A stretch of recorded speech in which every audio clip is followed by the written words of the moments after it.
Hello everyone, welcome here again. आज इस video में मैं जनरल नॉलेज के कुछ क्वेश्चन को सॉल्व करूंगा जो किसी भी कॉम्पिटिटिव एग्ज़ाम के लिए बहुत ही इम्पोर्टेंट है। तो चलिए स्टार्ट करते हैं। पहला क्वेश्चन देख लेते हैं। चंद्रगुप्त मौर्य का पुत्र कौन था? तो इसका आंसर हो जाएगा ऑप्शन ए, बिंदुसार। मैं आपको बतलाना चाहूँगा कि मौर्य वंश का संस्थापक चंद्रगुप्त मौर्य का पुत्र था बिंदुसार।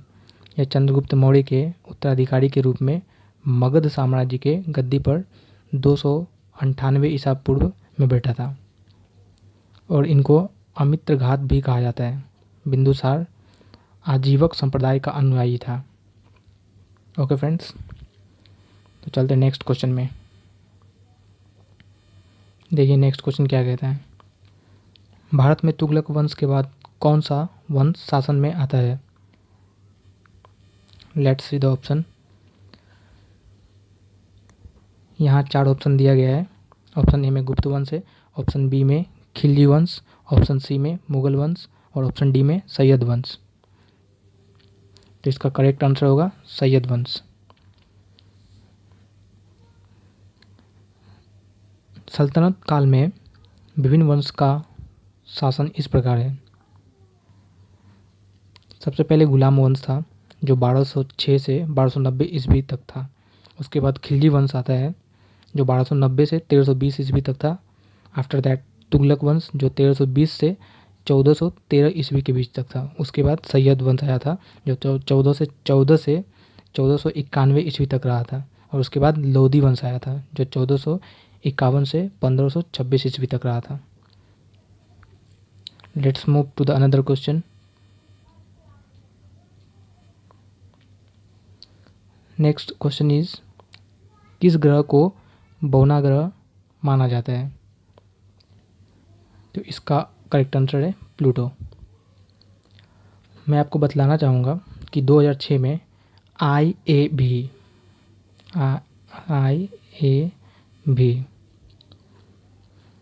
प्राग सम्मेलन में ग्रह कहलाने के मापदंड पर खरे नहीं उतरने के कारण प्लूटो को ग्रह की श्रेणी से अलग कर दिया गया था।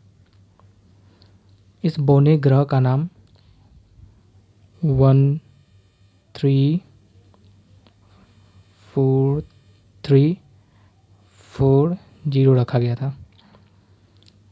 क्लाड टामो ने 1930 ईस्वी में इसकी खोज की थी। चलिए चलते हैं नेक्स्ट क्वेश्चन पे। देखते हैं अब नेक्स्ट क्वेश्चन क्या है। बलुआ पत्थर किस प्रकार की चट्टान है? बलुआ पत्थर मीन्स सैंडस्टोन। इसका जो ऑप्शन है, पहला ऑप्शन है चूनेदार चट्टान, नेक्स्ट ऑप्शन इज आग्नेय चट्टान, सी ऑप्शन कायांतरित चट्टान और लास्ट वन इज अवसादी चट्टान। इसमें से चूज करना है कि करेक्ट आंसर कौन सा है। तो इसका करेक्ट आंसर हो जाएगा ऑप्शन नंबर डी, अवसादी चट्टान, जिसे सेडिमेंट्री रॉक भी कहते हैं। नेक्स्ट क्वेश्चन देख लेते हैं। गेहूं एक है, ब्लैंक को फिल करना है। ऑप्शन ए है बेल, ऑप्शन बी है झाड़ी, ऑप्शन सी है औषधि और ऑप्शन डी है वृक्ष। लेकिन मैं आपको बतलाना चाहूँगा कि इसमें एक ऑप्शन नहीं है जो इसका आंसर होगा। तो ऑप्शन ई में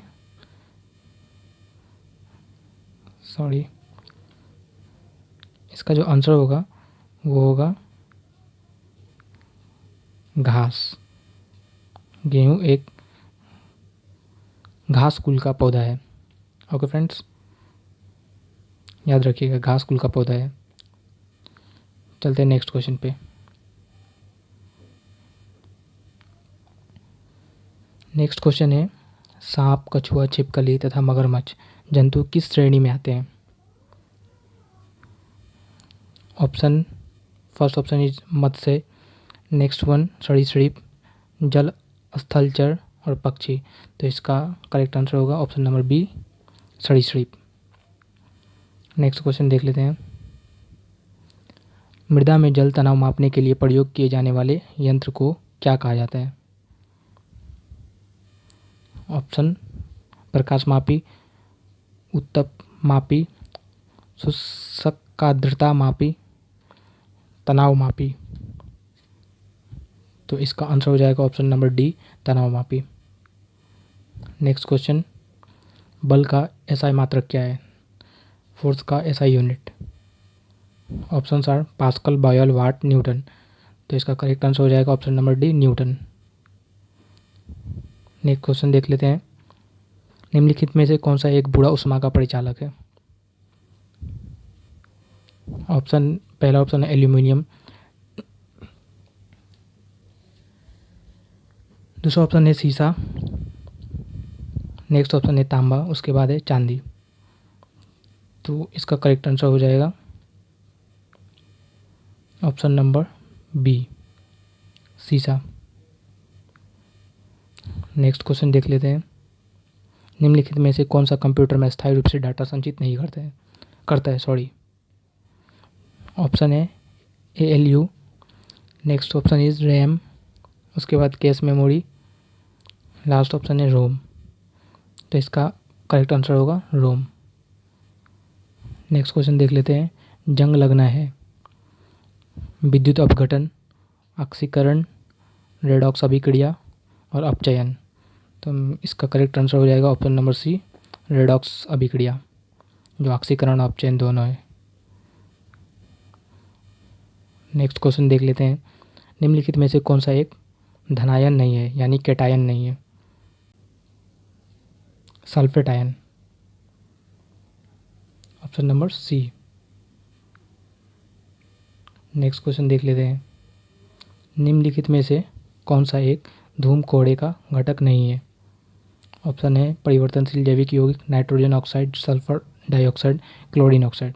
तो इसका करेक्ट आंसर होगा option number D, chlorine oxide.